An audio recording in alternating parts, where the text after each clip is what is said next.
जितना भी वक्ताओं को आपने सुना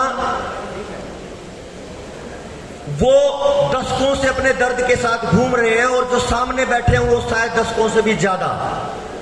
तो यहां बैठे जितने भी साथी हैं उनके मन में केवल एक ही भाव हो कि जो यहां है और जो वहां है वो सब एक ही सत्र के और एक ही विचार के हैं।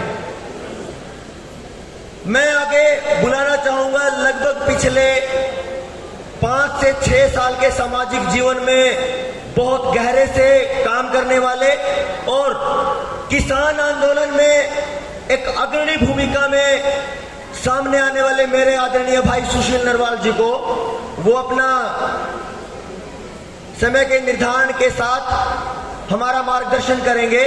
और एक चीज मैं उनसे पहले आपसे ही पूछना चाहता हूं, ये व्यवस्था जहां पे आप बैठे हैं, क्या आपको माइक की तरफ से मुझे पता चल रहा है कि आपको कुछ परेशानी हो सकती है और कोई छोटी मोटी दिक्कतें हो सकती हैं, क्योंकि हमारे भी ये शुरुआती प्रयास है तो कुछ दिक्कतें भी आ सकती हैं।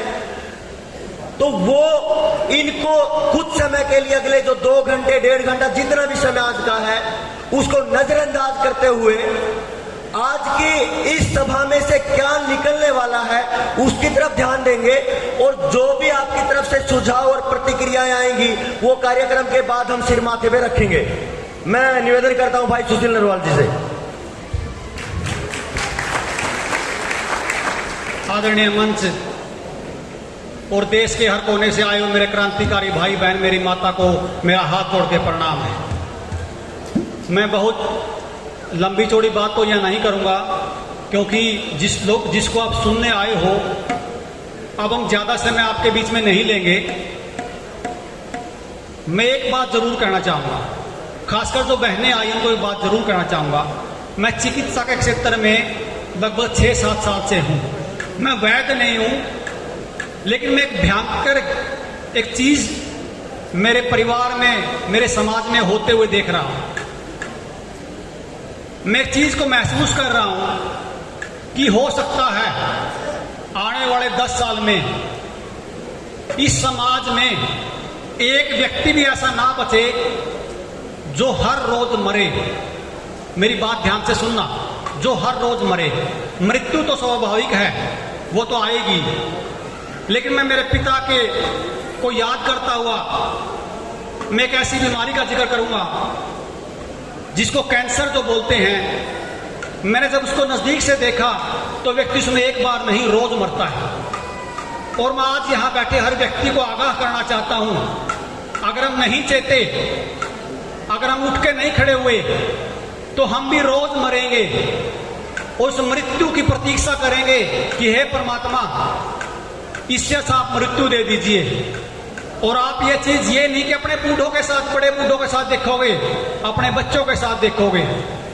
क्योंकि मैं चिकित्सा के क्षेत्र में एक चीज देख रहा हूं। मेरी 13 साल की बच्ची एक मेरे भाई की गौशाला में आती है, उसको 13 साल की बच्ची को गर्भाशय में 9 mm का 9 सेंटीमीटर 90 mm की गांठ मिलती है।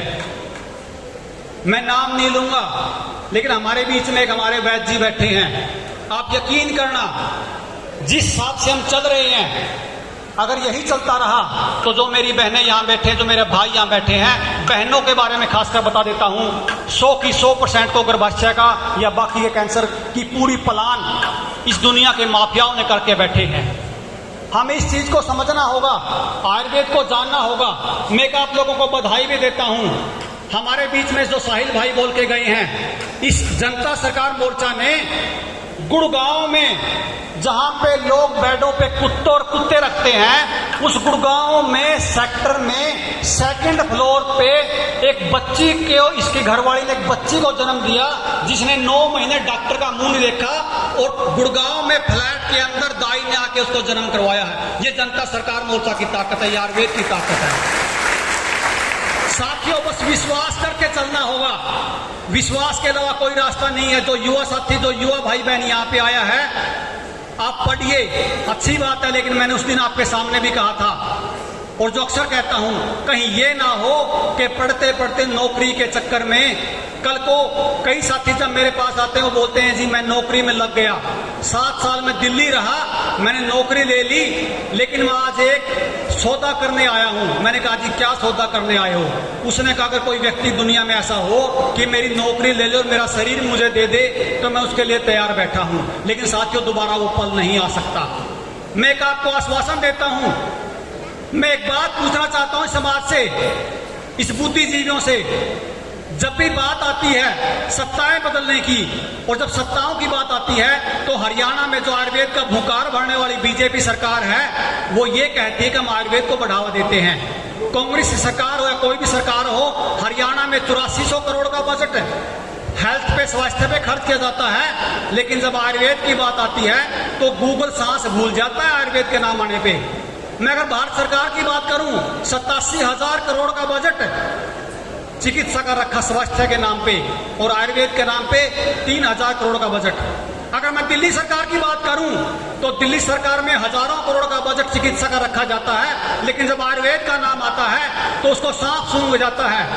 केजरीवाल सरकार दिल्ली में स्कूलों में छोटे छोटे बच्चों के नाम पे स्कूल में डिस्पेंसरी खोल दी, ताकि जब ये बड़े हों तो हर माँ बहन बेटा बेटी जो बनेंगे ये कैंसर के रोगी बने। मैं आपके माध्यम से, वैद्य जी के माध्यम से एक बात आपको बता देना चाहता हूं, जितनी भी कैंसर लगभग जो कैंसर है उसकी सबकी जड़ बुखार है, और आपको ये बात कोई बताने वाला नहीं है।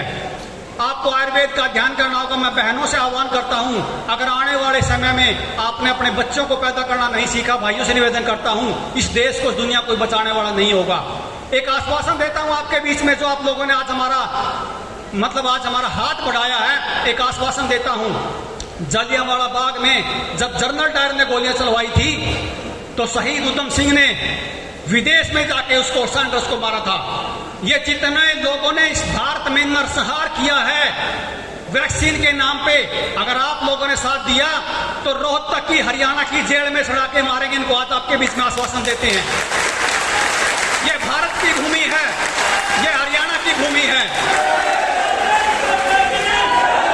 जो पॉलिटिकल पार्टियां, जो सत्ताएं इस देश में ये सोच के बैठी हैं कि इस नरसंहार को हमने किया और छाती बजा रही हैं, आज आपको चैलेंज करते हैं सत्ताओं को, अगर एक एक मौत का बदला नहीं लिया तो हम क्षत्रियों के वंशी नहीं हैं। छोटे छोटे बच्चे, कोई नाचता हुआ, कोई किसी रूप में हाथों से जा रहे हैं। हमने बहुत समझाया, हमारे तप में कमी रही होगी, लेकिन जिन भाइयों ने भी वैक्सीन लगवाई है वो भी हमारे भाई हैं। और जो बच्चे बचे हैं खासकर हरियाणा में, अगर अब इतने व्यक्ति भी खड़े होकर नस्ल भी बचा गए तब इस भारत को गुलाम नहीं कर पाएगा। साथियों, आप जो लोग आज आए हो दूर दूर से उठ के, मैं प्रणाम करता हूं, आप लोगों को अभिनंदन करता हूं। इस व्यवस्था में हमसे कोई गलती हुई हो, हमसे कोई चूक हुई हो, वो भी आप हमें माफ करोगे, ऐसा मेरा मानना है। और ऐसा मैं आपसे दोबारा माफी चाहता हूं, कोई व्यवस्था में कमी रही होगी, और व्यवस्था में कमी भी रही है। पता नहीं, हमें कार्यक्रम का पता नहीं है किस तरह करना होता है। हम अब तक मंच पे पानी की शायद व्यवस्था नहीं कर पाए हैं। कोई बात नहीं, जो कमियां रहेंगी अगली बार दूर करेंगे। आप लोग आए, आप लोगों का बहुत बहुत धन्यवाद। एक नारा मेरे साथ लगाएंगे, 2-3 नारे। एक जय जवान जय किसान का, जय जवान